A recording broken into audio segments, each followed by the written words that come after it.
제13장. 다윗이 천부장과 백부장 곧 모든 지휘관과 더불어 의논하고 다윗이 이스라엘의 온 회중에게 이르되, 만일 너희가 좋게 여기고 또 우리의 하나님 여호와께로 말미암았으면 우리가 이스라엘 온 땅에 남아있는 우리 형제와 또 초원이 딸린 성읍에 사는 제사장과 레위 사람에게 전령을 보내 그들을 우리에게로 모이게 하고 우리가 우리 하나님의 궤를 우리에게로 옮겨오자. 사울 때에는 우리가 궤 앞에서 묻지 아니하였느니라. 뭇 백성의 눈이 이 일을 좋게 여기므로 온 회중이 그대로 행하겠다 한지라. 이에 다윗이 애굽의 시홀 시내에서부터 하맛 어기까지 온 이스라엘을 불러 모으고 기럇 여아림에서부터 하나님의 궤를 메어오고자 할세. 다윗이 온 이스라엘을 거느리고 바알라 곧 유다에 속한 기럇 여아림에 올라가서 여호와 하나님의 궤를 메어오려 하니, 이는 여호와께서 두 그룹 사이에 계심으로 그러한 이름으로 일컬음을 받았더라. 하나님의 궤를 새 수레에 싣고 아비나답의 집에서 나오는데 우사와 아히오는 수레를 몰며 다윗과 이스라엘 온 무리는 하나님 앞에서 힘을 다하여 뛰놀며 노래하며 수금과 비파와 소고와 제금과 나팔로 연주하니라. 기돈의 타작마당에 이르러서는 소들이 뛰므로 우사가 손을 펴서 궤를 붙들었더니 우사가 손을 펴서 궤를 붙듦으로 말미암아 여호와께서 진노하사 치심에 그가 거기 하나님 앞에서 죽으니라. 여호와께서 우사의 몸을 찢으셨으므로 다윗이 노하여 그곳을 베레스 우사라 부르니 그 이름이 오늘까지 이르니라. 그날에 다윗이 하나님을 두려워하여 이르되, 내가 어떻게 하나님의 궤를 내 곳으로 오게 하리요? 다윗이 궤를 옮겨 자기가 있는 다윗 성으로 메어들이지 못하고 그 대신 가드 사람 오벳 에돔의 집으로 메어가니라. 하나님의 궤가 오벳 에돔의 집에서 그의 가족과 함께 석 달을 있음이라. 여호와께서 오벳 에돔의 집과 그의 모든 소유에 복을 내리셨더라.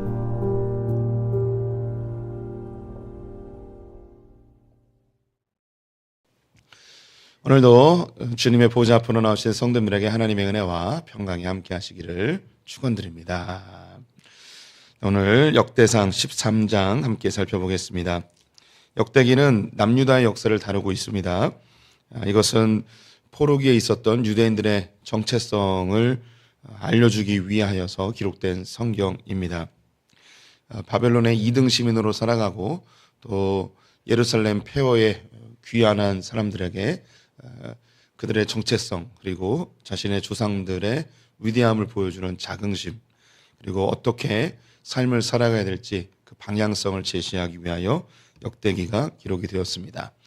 이것은 세상을 살아가고 있는 우리 그리스도인들에게도 우리의 정체성을 보여주는 중요한 복음의 메시지라고 할 수 있겠습니다.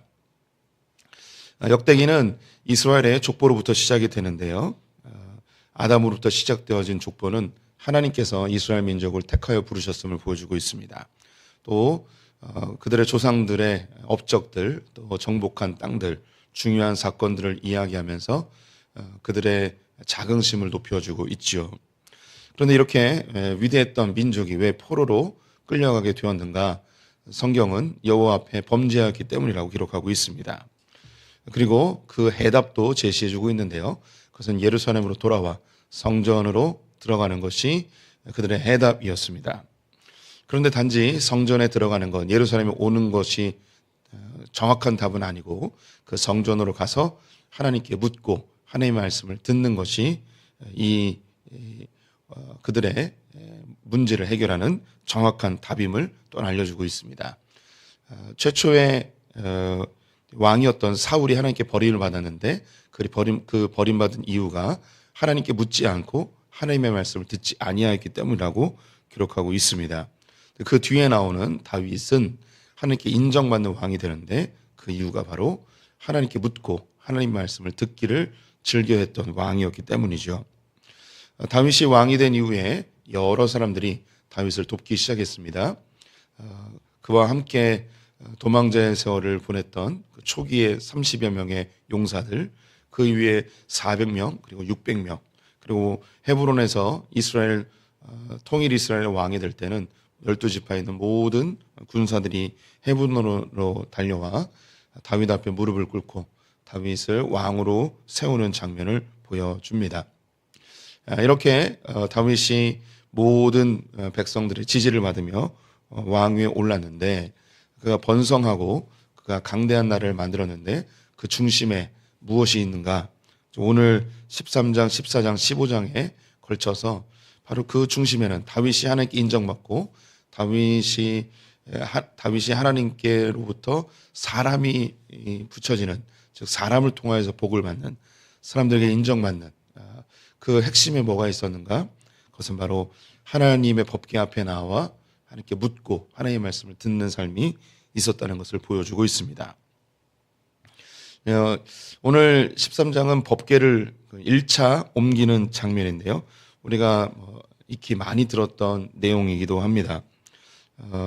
기럇 여아림에 있었던 이 법궤를 수레에 싣고 예루살렘으로 옮기는 과정 속에 우사가 소가 날뛰는 바람에 법궤에 손을 댔다가 그 자리에서 죽게 되죠.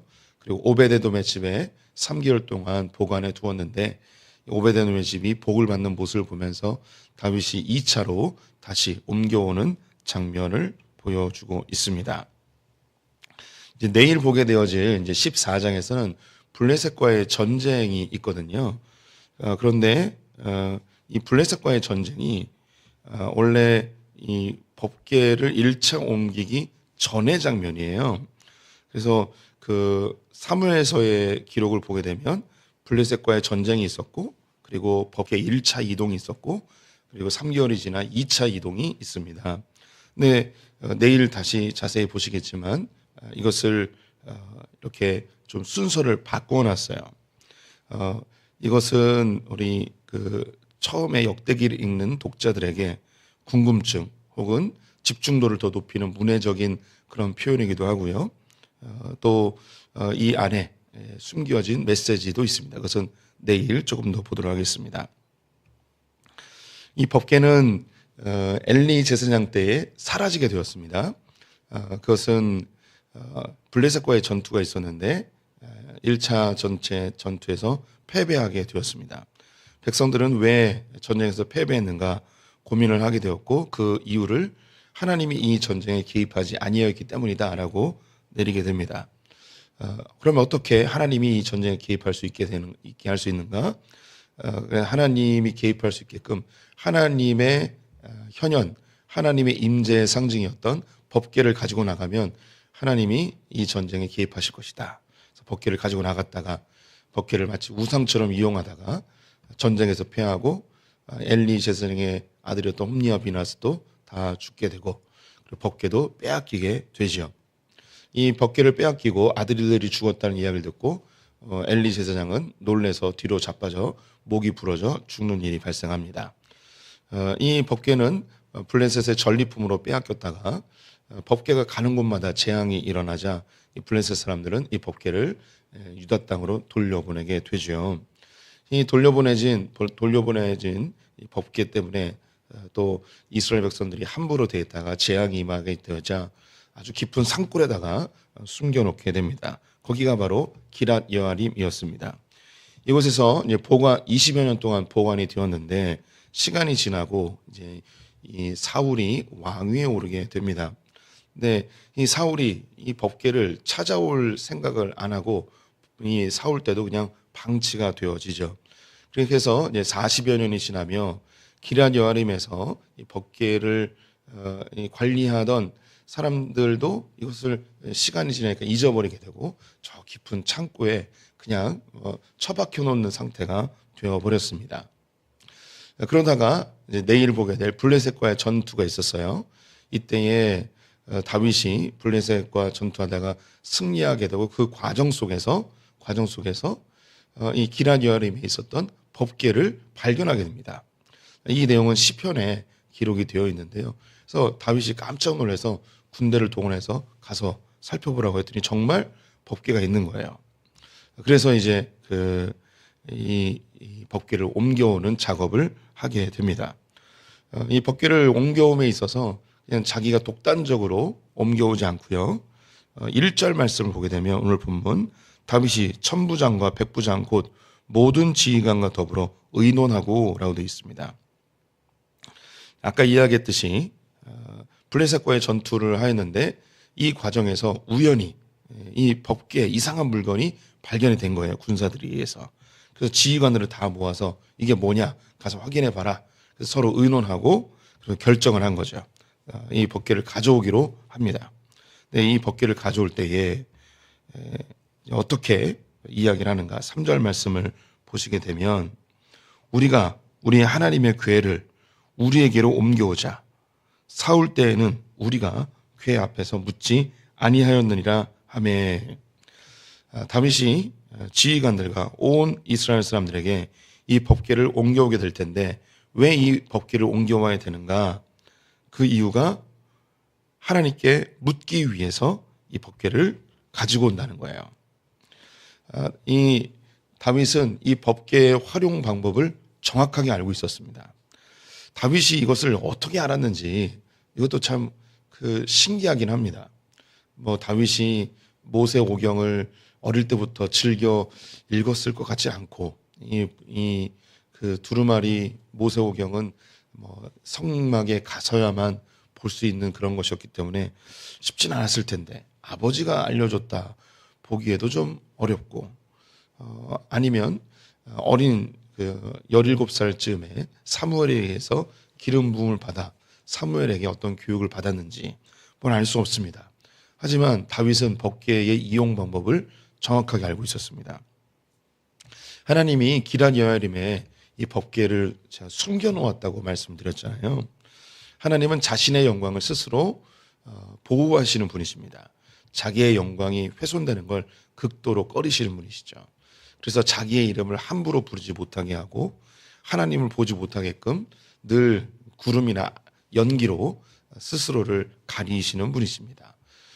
그리고 하나님이 이 땅 가운데 하나님의 방법으로 제시한 것들을 다 제거해 버립니다. 스스로 영광을 보호하기 위함이죠.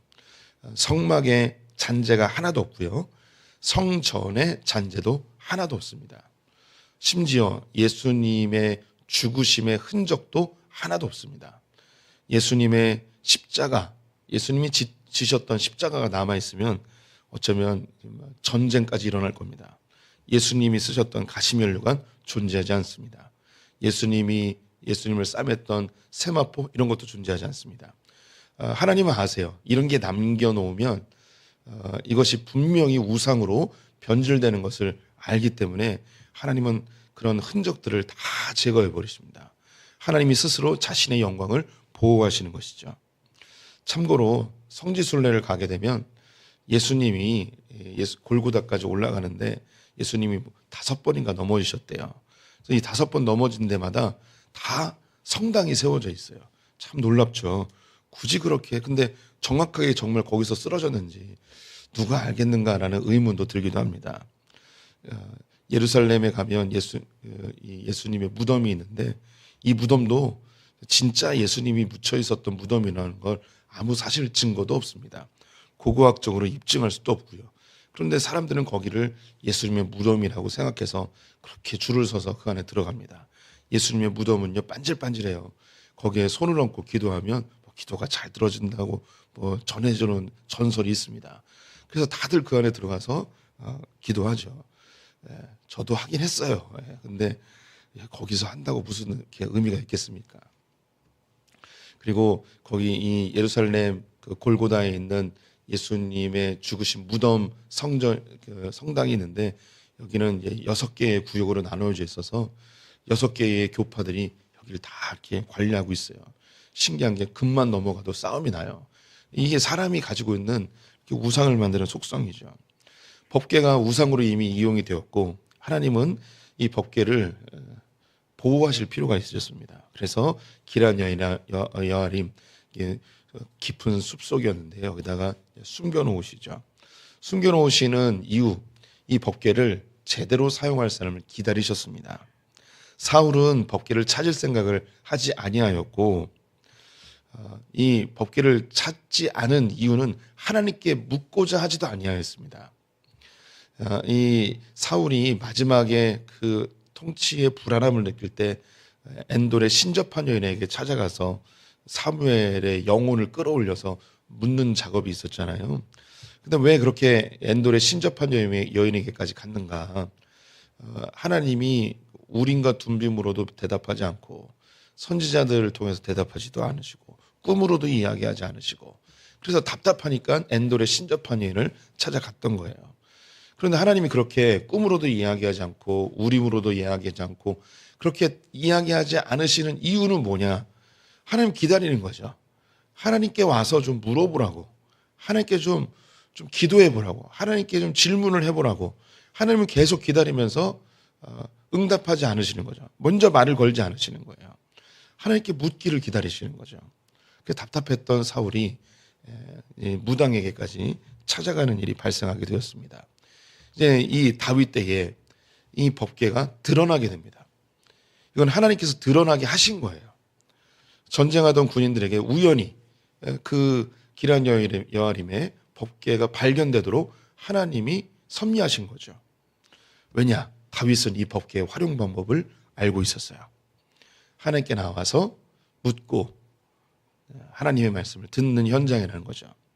법궤는 보좌처럼 생겼습니다. 뒤에 그룹들의 날개로 등받이처럼 되어 있고요. 그리고 그 손잡이는 발을 올려놓는 발등상처럼 되어 있습니다. 그 위에 하나님이 좌정하시는 거죠. 법궤를 주신 목적은 모세 때부터 하나님께 나와 묻는 거예요. 하나님의 보좌 앞에 나와 묻고 또 하나님께서는 말씀하십니다. 하나님이 그 음성으로도 말씀하시지만 그 법궤 안에 이 십계명과 또 하나님의 토라 말씀이 있기 때문에 이곳에서부터 하나님의 말씀을 듣고 하나님께 묻고 이 작업을 하는 것이 법궤였습니다. 다윗이 바로 이 법궤의 활용 방법을 알아 하나님께서 이것을 드러내 주시는 거죠. 이것은 뭐 오늘 본문하고 직접 연관이 되지는 않지만 기독교 2000년 역사를 보게 되면 또 뭐 구약의 역사도 마찬가지인데 하나님이 하나님의 일을 하기 위해서 하나님의 사람들을 기다리세요. 쓰기 적합한 사람, 그런 사람들을 기다리시죠. 종교개혁 때는 루터를 하나님께서 사용하셨고 또 칼빈을 사용하셨고 그 종교개혁 시대에 뭐 우리 성도님들이 알지 못하는 수많은 믿음의 위인들이 아주 집중적으로 탄생을 합니다. 참 신기하게도 집중적으로 탄생을 해요. 뭐 그 전으로 올라가면 어거스틴, 이 당시에 기독교가 공인되어지고 또 로마 제국이 멸망하면서 기독교가 유럽으로 퍼지는 그 시기, 이 시기에도 어거스틴을 비롯한 뭐 이단 비스무리한 사람들도 많이 나타났지만 엄청난 기독교 학자들이 이때 아주 집중적으로 태어납니다. 그래서 이 기독교가 유럽으로 퍼지는 그 시기에 기독교의 신앙이 집대성되면서 그 완벽하진 않지만 완성되어진 그 신학이 유럽으로 퍼져나가게 되었고 이것이 1000년여 동안 로마 카톨릭이 기독교를 우상화하였음에도 불구하고 그 초대교회 어거스틴을 중심으로 한 그 3, 4세기 때에 형성되어진 신학이 루터와 칼빈, 찌블링리 등으로 다시 꽃피우게 되는 그 기초를 마련해 주었습니다. 1000년이 지나도 흐트러지지 않는 그 견고한 신학, 어거스틴과 그들의 동료들이 이걸 만들어 놓은 거죠. 그리고 종교개혁 때에 수많은 믿음의 선배들, 우리 성도님들 알고 있는 이미 언급한 루터, 찌블링리, 칼빈, 부처, 존 웨슬리, 존 낙스 뭐 이런 사람들이 집중적으로 이때 태어납니다. 16세기, 17세기 이때 태어나죠. 그래서 지금의 우리가 가지고 있는 이 개신교의 형태가 나타나게 됩니다. 그런 인물들이 없었으면 이걸 할 수가 없었죠. 또한 전 세계가 현대 선교의 시대를 열어가는 그때에 이때 이제 영국과 이 미국의 대부흥이 일어나며 이때 또 선교에 집중하는 인물들이 엄청나게 태어납니다. 우리가 알고 있는 유명한 선교사님들이 다 이때 태어나시죠.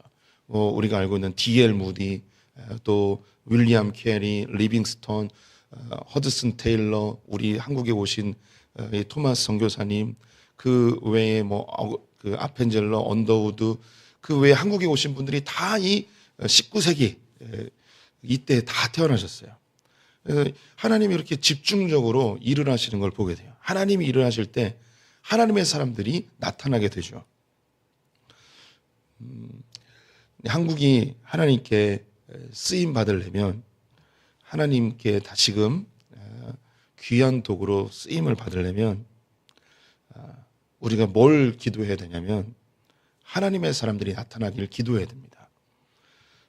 지금은 뭐 저도 그렇고 우리 성도님들도 느끼는 것이 기독교가 매우 어려운 시기이고 여러 이념들과 사상들이 기독교를 무너뜨리기 위해서 끊임없이 우는 사자처럼 공격하고 있음을 보게 됩니다. 하나님이 세상의 통치자이십니다. 그래서 지금 일어나고 있는 일련의 정치적 사건들 혹은 정치적 이념들 이런 것들이 그냥 단순히 세상 밖 이야기라고 생각하시면 안 되고 교회 밖 이야기가 아니고 교회와 깊이 맞물려 돌아가고 있고 이건 영적인 싸움이라는 것을 기억해 두실 필요가 있습니다. 이 교회를 다시 부흥시키시고 다시 이 한국을 선교 대국으로 만드는 방법은 하나님의 사람들이 나타나야 돼요. 그래서 우리 성도님들이 하나님의 사람들이 일어나도록 기도해 주셔야 됩니다. 기도의 씨앗을 계속 심어야 됩니다. 제가 요즘 느끼는 것이 이 소풍교회 아이플렉스는 기도가 필요한 곳이라는 걸 느껴요. 이곳에 교회가 없었고 우리가 처음 교회잖아요. 이 소풍교회 이 자리를 위해서 기도가 많이 필요해요. 기도해야 되는 게 제가 많이 느끼는 부분입니다. 이 한국 교회를 위해서 또 다른 부흥을 위해서 한국 교회가 더 깊이 기도해야 되는 때가 지금이 아닐까 싶습니다. 어쨌든 이 다윗이 드러나게 되었습니다. 그런데 이 법궤를 옮기는 과정 속에 우사가 죽었잖아요. 또 우리 성도님들이 그런 다윗의 입장이라면 법궤를 옮기다가 생사람이 죽었어요.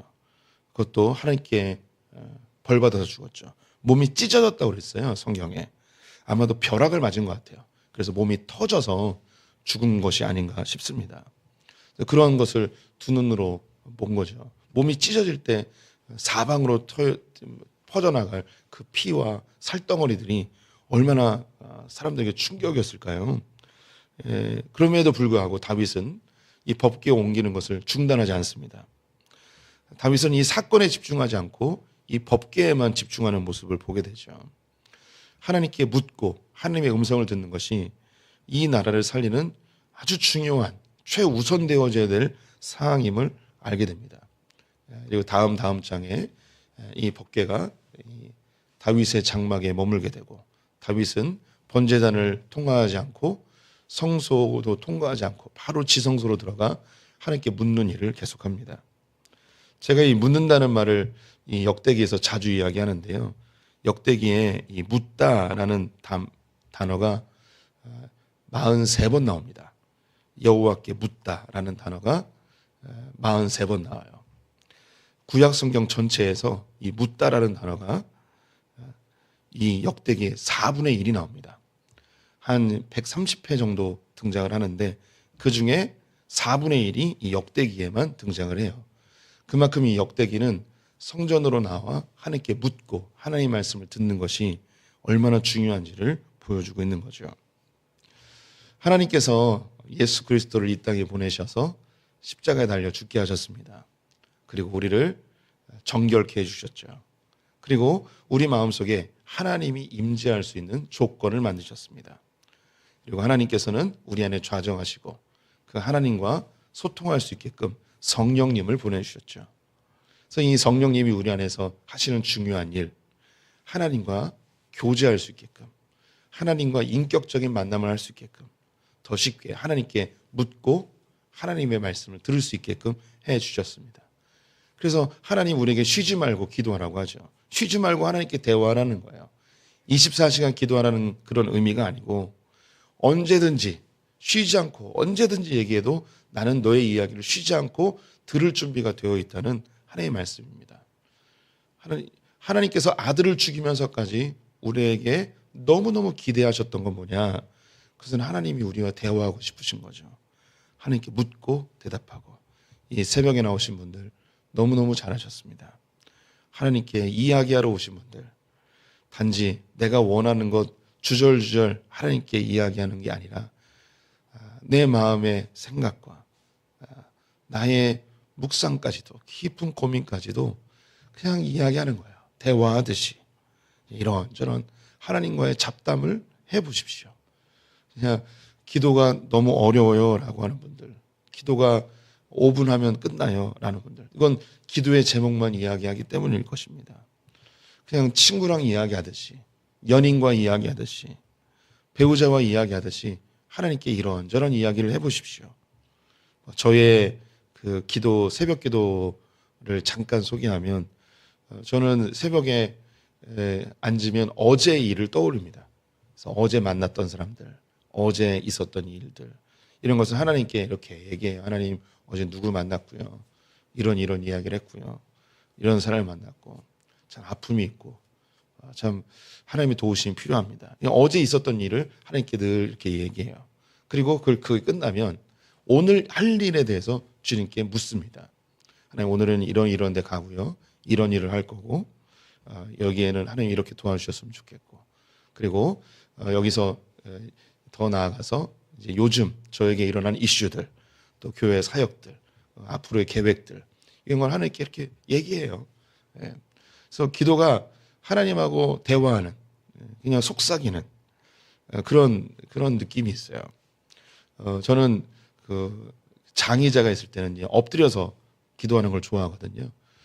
엎드려서 기도하면 마치 하나님의 무릎에 머리를 대고 앉아서 하나님에게 이렇게 이야기하듯이 그렇게 이야기하는 걸 즐겨합니다. 제가 그 기도하는 방법이 옳다, 이게 FM이다, 이런 의미는 아니고요.